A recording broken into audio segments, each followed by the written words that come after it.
This is the Straight Up Breakdown Podcast. Exclusively on the Hurrdat Media Network. Tell it to me straight up. Hello, and welcome into the Straight Up Breakdown Podcast, proudly part of the Varsity Network. I am Greg Smith. It is allegedly the football offseason, but things don't really slow down, friend. Today, I am joined by Minneapolis Star Tribune Hoops and Gophers writer Marcus Fuller. Marcus, thank you for being on the show, man. How are you? Yeah, I'm pretty good. Other than the weather outside, which is still snowing in Minneapolis, I'm pretty good. You know, we always complain about it, but we live it 24/7, so we're fine. Spring is on its way. And yeah, eventually. That's what I keep telling myself, that eventually it will be here. But actually, I said this yesterday. Spring has not quite sprung here in Nebraska yet either. I take that back. We had snow flurries yesterday on Easter, so that's always fun. But man, it's tough. I feel like we end up talking about the weather all the time on whatever video or podcast I'm doing, but I feel like it's warranted because it's always strange. Like, I don't understand why we can't get sunshine yet. Well, the sad part is, as you know, spring football is here, and we got a spring football game coming up. And I'm not sure what the weather's going to be like. Right now, it seems like it'll be cleared by then, but you never know. Yeah, we actually lucked out. So Nebraska has already had their spring game, had it last weekend, and it was the only day that week that was nice. Like it was the only one. So that's really interesting. So hey, before we continue on and move on to Coach Speak, I do want to ask you something real quick because you mentioned spring football. So like, what has been just the general vibe around Minnesota spring football so far?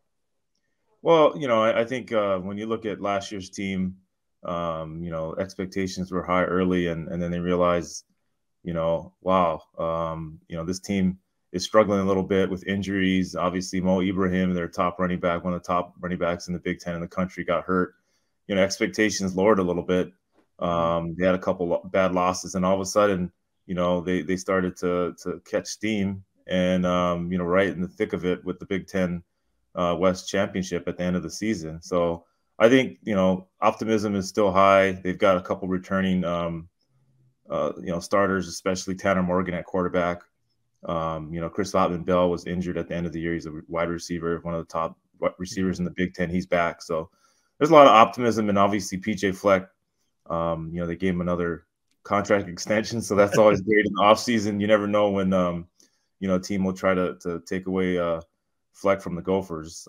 But, you know, like I said, I think people are excited about, you know, what this team can be, and hopefully they can stay healthy because, you know, that's the number one thing in any sport is staying healthy, especially when you don't have much depth. Yeah, and it's funny, you mentioned that kind of PJ Fleck and the contract extension and all that, and we've talked on this show quite a bit this past off season about how crazy that coaching carousel was, right? And it feels like if you were any program that had a coach that had a little bit to him, you were nervous because once that thing got spinning, it was out of control. And Fleck was definitely one of those guys that comes up quite a bit for whatever reason, whether or not it's his agent putting it out there or a combination of that and the fact that they've had a lot of success there, especially relative to what they were previously. Like, he always comes up. But it was such a wild coaching carousel that I do think that a lot of people had PJ circled for everything that was going on.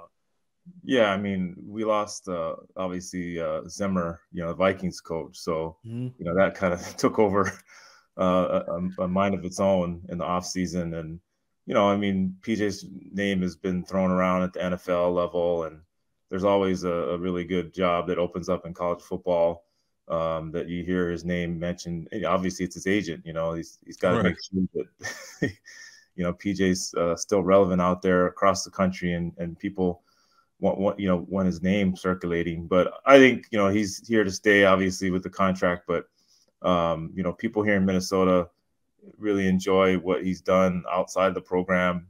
You know, he does a lot for the community and makes sure his players graduate and you know, are obviously good citizens, and that's the main thing. I mean, this football program and even the basketball program before Ben Johnson, early in Patino's tenure, had a lot of off the court situations that kind of embarrassed the program. So I think we have seen a lot less of that, and you know, that's huge.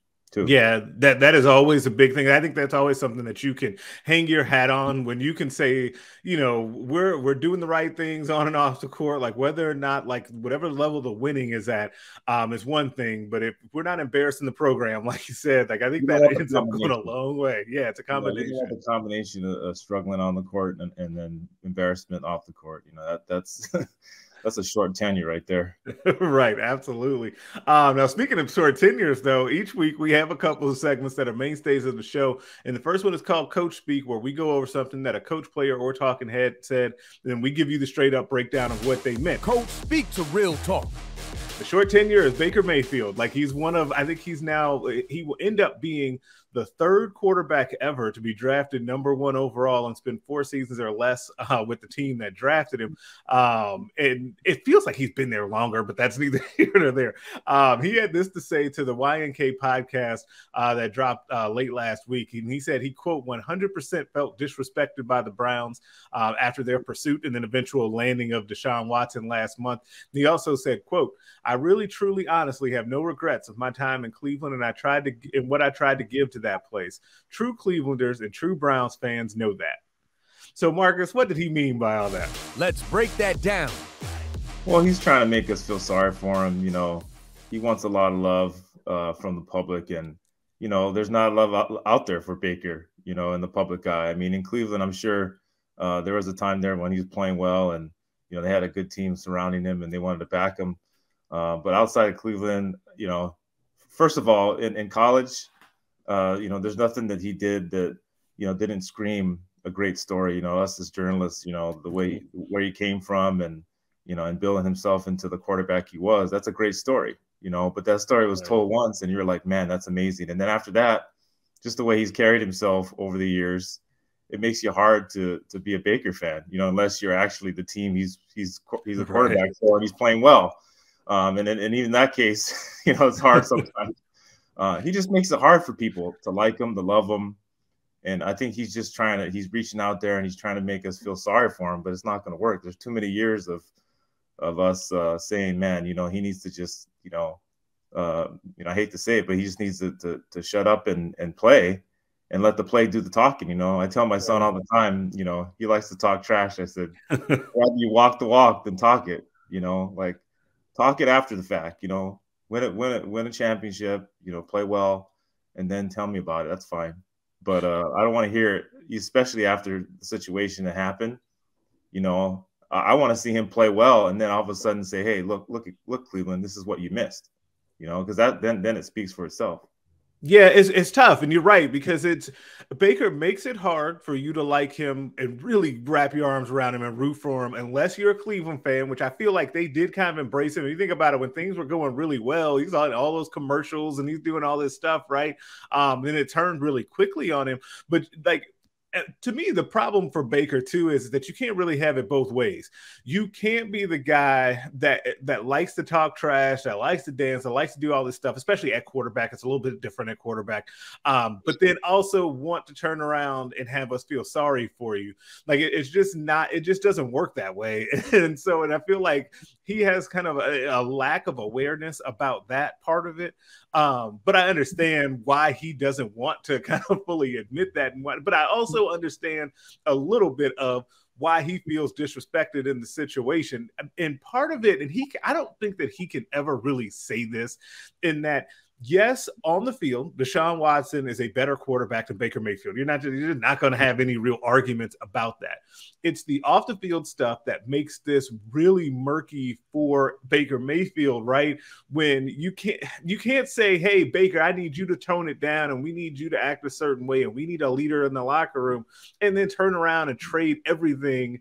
Well, they didn't trade everything, but give all the money to Deshaun Watson, given all of the things that he has going on off the field, right? I think that part of it is probably eating away at Baker as well. But like I said, I just don't think he could ever, I don't think he can really go there and say that, because then it would be weird in a way for another player to say that about a player, right? You just don't hear that all that often, especially when it comes to legal cases and them referring to that.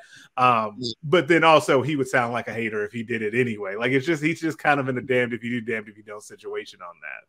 Yeah, it's about football in the end, and that's why you know, like I said, have it speak on the field, you know, for yourself. You know, you don't need to come out and like I said, try to make us feel sorry for you, because when you start winning somewhere else, it speaks for itself. And then we'll be like, man, Cleveland, you know, whatever happens with Watson, you know, unless he wins a championship, you know, if Baker goes on and he's playing well and he gets to the playoffs and has a run, I mean, they're going to say, hey, you know, we'll just get their two resumes and then compare it then.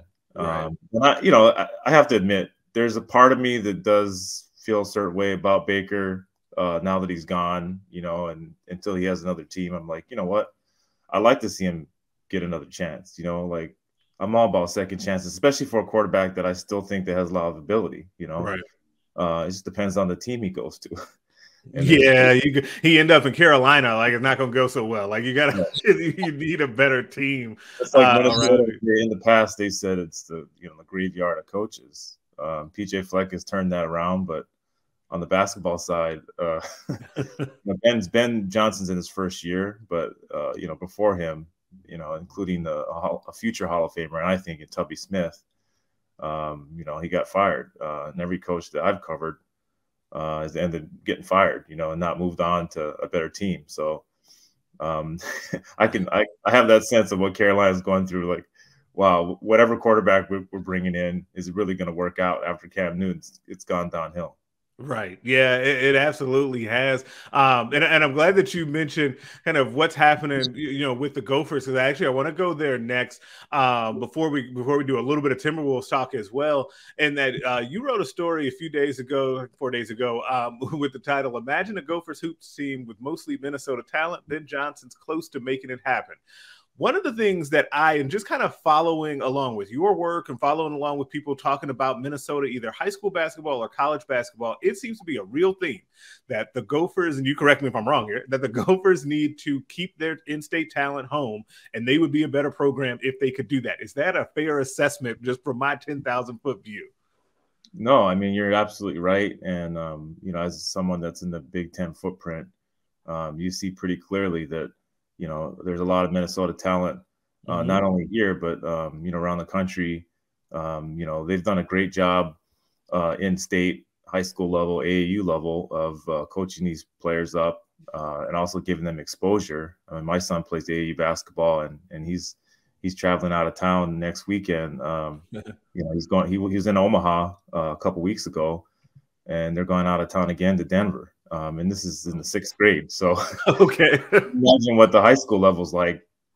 And these kids are getting so much exposure. And, you know, there's one thing to be on the right stage, but there's also, you have to perform. And, you know, they've had the Jalen Suggs, the Chet Holmgrens, Paige Beckers in women's basketball. You know, not a lot is talked about girls basketball, but their AAU teams travel across the country and they do extremely well. So I think it's all across the board. And you're seeing it with Lindsay Whalen in the women's side. She has a freshman class coming in of 4 high school players from Minnesota that are probably going to play a lot as freshmen. Ben Johnson has 3 players from Minnesota in his freshman class, his first freshman class that's coming in, and they're expected to do well. So I think, you know, it starts with the Minnesota talent. And like my story said, Ben Johnson was hired. I mean, he's a Minnesota guy, grew up here, went to school here after transferring from Northwestern. Obviously, was an assistant here under Pitino. So he knows what the Minnesota talent is like, and he knows that that's why he was hired, to keep those best players at home. And, you know, right now he has 6 players on the roster from Minnesota.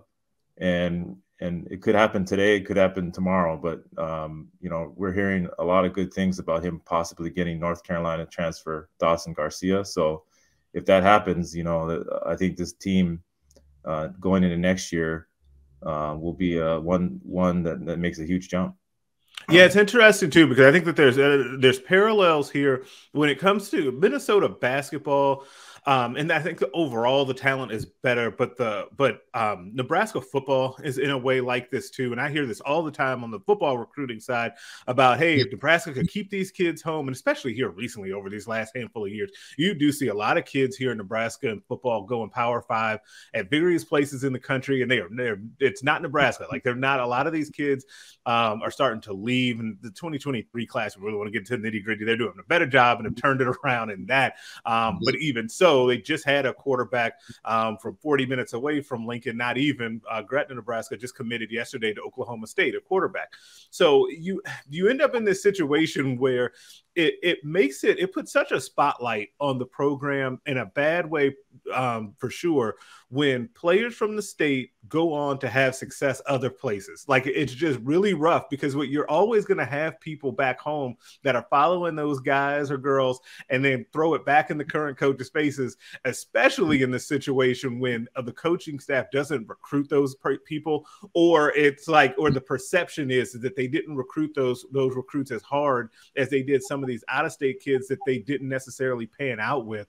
And so it'll be fascinating to me to see if Ben Johnson gets that thing rolling with the in-state players, and if he can keep that going to keep them coming back home, because we talked earlier about the combination of things that can get you a longer tenure. Another one of those things that can really help you is if you say, listen, we're growing with homegrown players, even if you have some bumps along the way, you'll get some more grace from people for that too.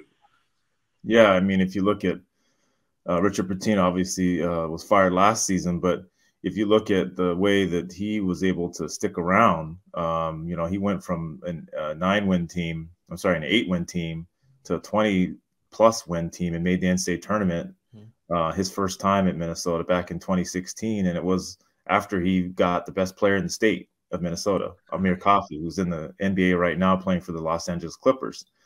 And then the second time he went to the tournament a few years later was after a down year. He got the best big man out of the state, Daniel Turu, who was drafted first time a Minnesota player was drafted, the Gophers had a draft pick in 16 years. And, he's with the Chicago Bulls NBA affiliate, or G League affiliate, I'm sorry. So that's huge right there. I mean, you get two of the best players out of state. They're in the NBA. You make the NCAA tournament. I mean, that seems to be the formula.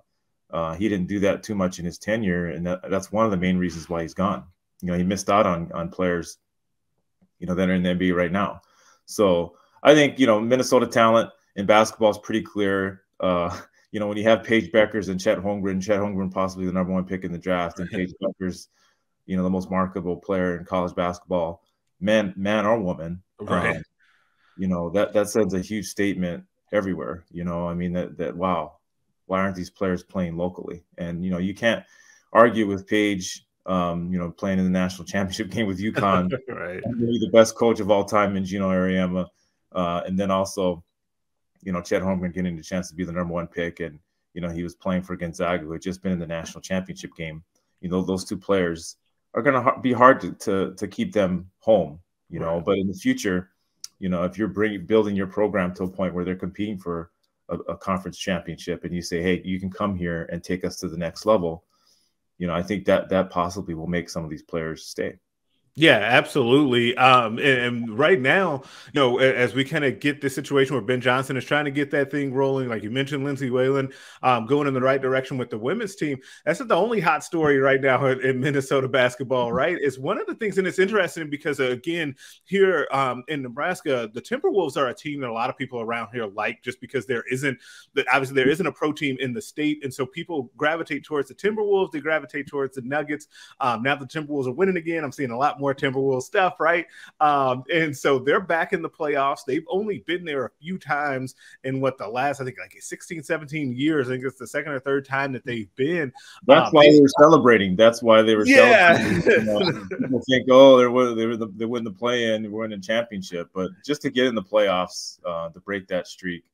I mean, Sacramento, I think, has the longest streak of not making the playoffs. And when they do, you watch, it's going to be their Super Bowl. Yeah, Sacramento hasn't made it since the iPhone was invented.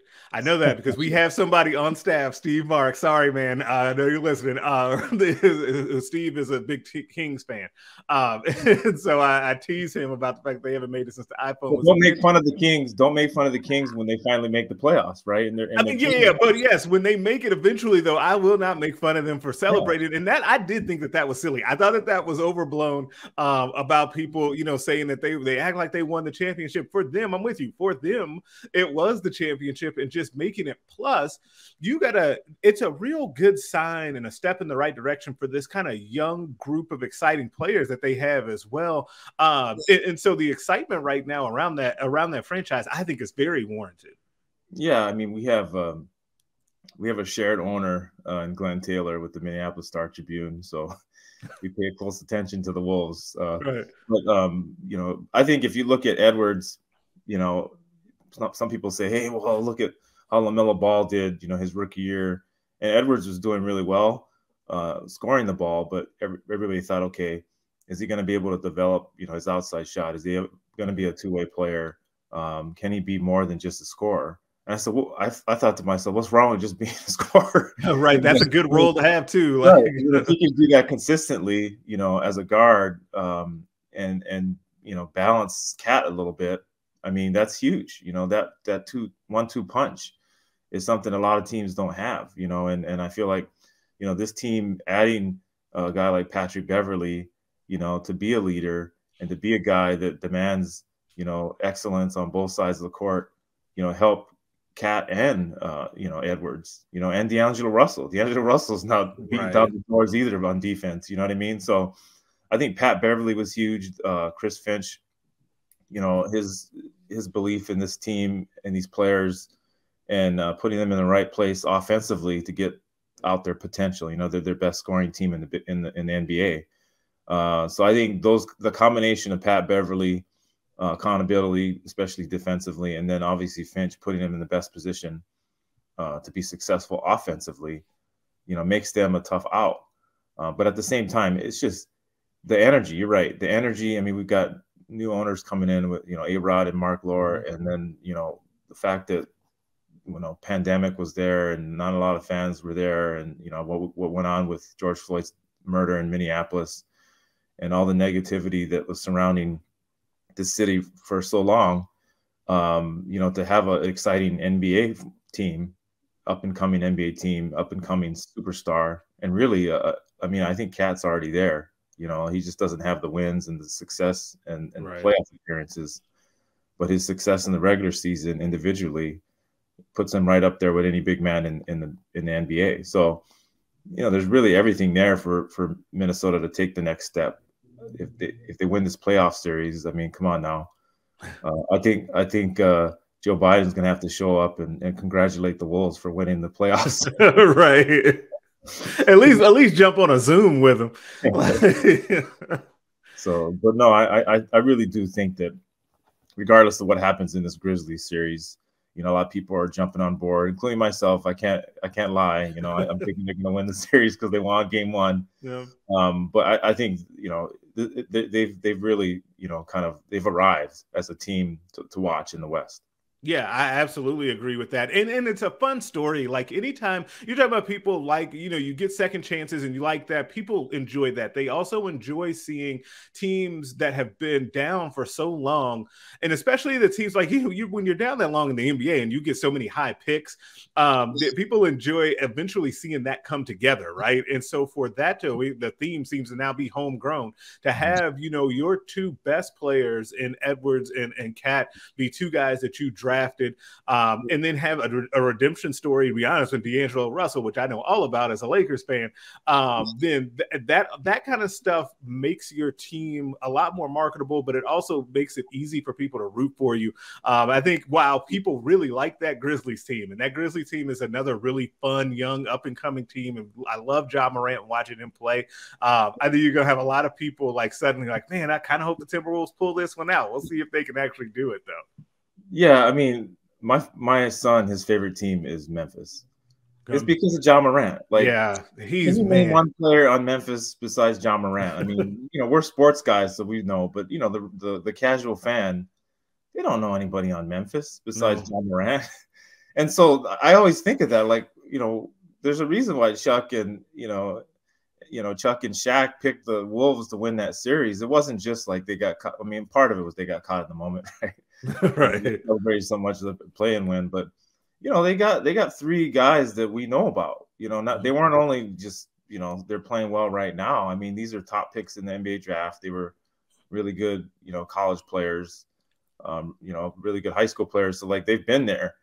John Morant is like one of the ultimate like rags to riches stories, right? I mean, nobody knew about him in high school, of course, and he went to Murray State, and then nobody knew him when he started at Murray State, and all of a sudden, he ends his career. He's in the NCAA tournament and just like captured our imagination with his athleticism and his dunks, and he's become one of the best point guards in the NBA. But he's still one man, Right. So I feel like when it comes to the Wolves, especially offensively, I mean, it doesn't matter whether they're in Memphis or Minnesota, they can put points on the board. And then, Jaden McDaniels come off the bench and playing well versus the Grizzlies. They've got other guys that can support their big three.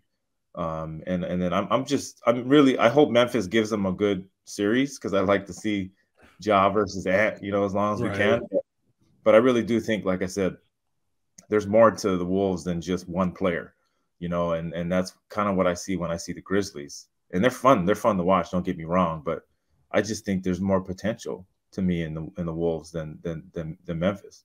Yeah, I think I'm on the same page with you on that. I definitely agree. Now, every week we end the show with a segment called Put Them on Blast, where we basically put someone on blast for something that they did or said. Put them on blast. I'm going to go ahead and go first on this one. And this is a recipient. If you guys are longtime listeners of the show, know that he's a recipient of the Lifetime Put Him on Blast Award. Dabo Sweeney, he's back for more comments that he made. Now, listen. I understand that Dabo Sweeney is kind of old school in his thinking, a lot more old school than you maybe would think based on either his age or that program and how much success that they've had. But I think that his old school ways are going to get in the way of this Clemson dynasty. We want to talk about what's about to derail them. It might be this. So Dabo has a history of some problematic statements. Let's leave it there. He said again this past week that he is for NIL, but we're going the wrong way. It's ruining college football. He was pressed further, and what I give him credit for on a wide-ranging kind of Q&A in a session with reporters, he was pressed about like how much money college football coaches should make, and if it was okay that they made that much money. Then he lost me, because that's when he started talking about, well, Nick Saban and I, we don't control the market, and, we didn't get into this for the money and all of that sort of stuff.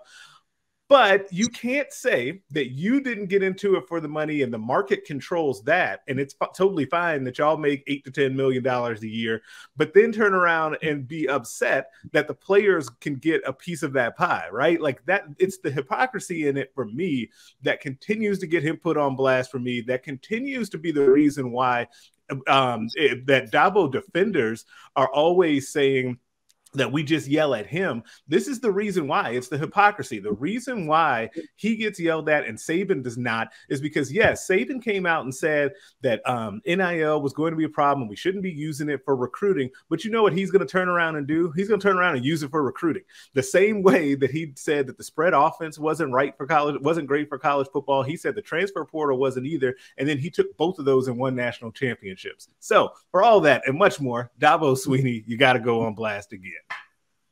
Oh, poor Dabo, Yeah, poor Dabo. Yeah. We feel sorry for him, like we feel sorry for Baker. Right. I'm trying to think of someone. I was watching on Easter Sunday, I was watching some NBA playoffs, and that Boston and Nets series was just incredible, the start of that. And Boston, I'm not a huge fan of Boston, because back in the day, I'm like, I'm like you, man. I'm on the West Coast. I'm from the West Coast. Lakers all the way. That's right. That's right. So like Boston, but I couldn't help but like Boston because the way Kyrie was acting. Yeah. So I got to put Kyrie on blast. I mean, the brother's playing now. I didn't think he would be playing. No. The stats he made obviously earlier in the season during the pandemic, but I just think that the way he was acting toward the Nets fans, come on, man, you gotta have more class than that.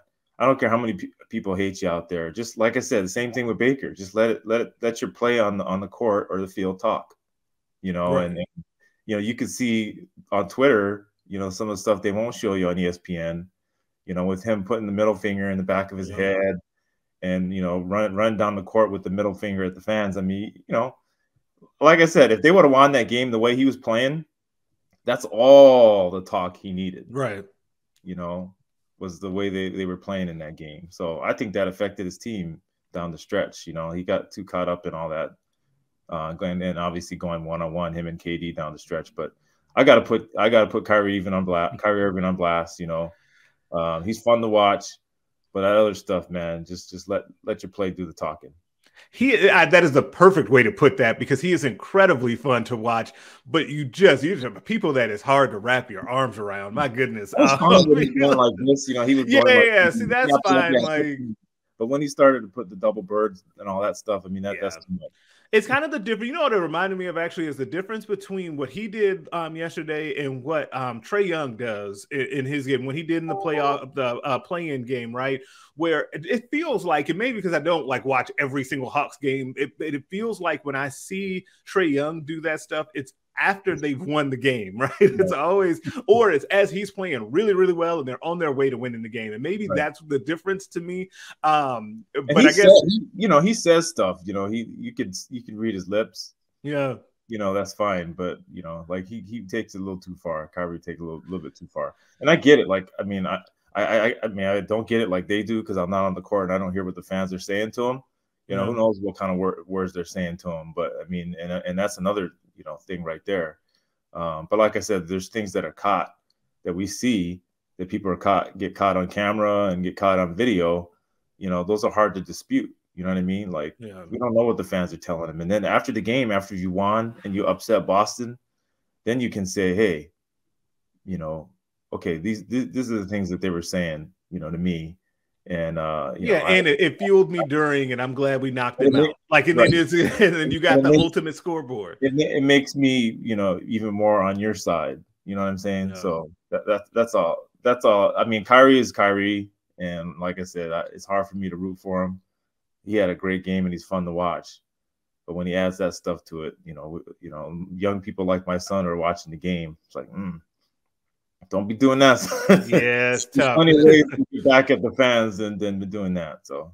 Yeah, that is definitely tough. But that's going to do it for us this week. Subscribe to the podcast everywhere you listen to them. Rate us and leave a 5-star review. If you only leave 4, I'm inclined to think you're a hater, and nobody wants that. Make sure you're checking out the other podcasts on the Hail Varsity Network, the Mind Your Own podcast, Varsity Club, Nebraska Preps postgame show, and the Hail Varsity radio show. Also, make sure you're checking out that Hail Varsity YouTube page. You can catch me back over there with another recruiting question video of the week. You can also get after us on Twitter as well, or you can email the show at straightupbreakdown@hailvarsity.com. I will catch you all next week.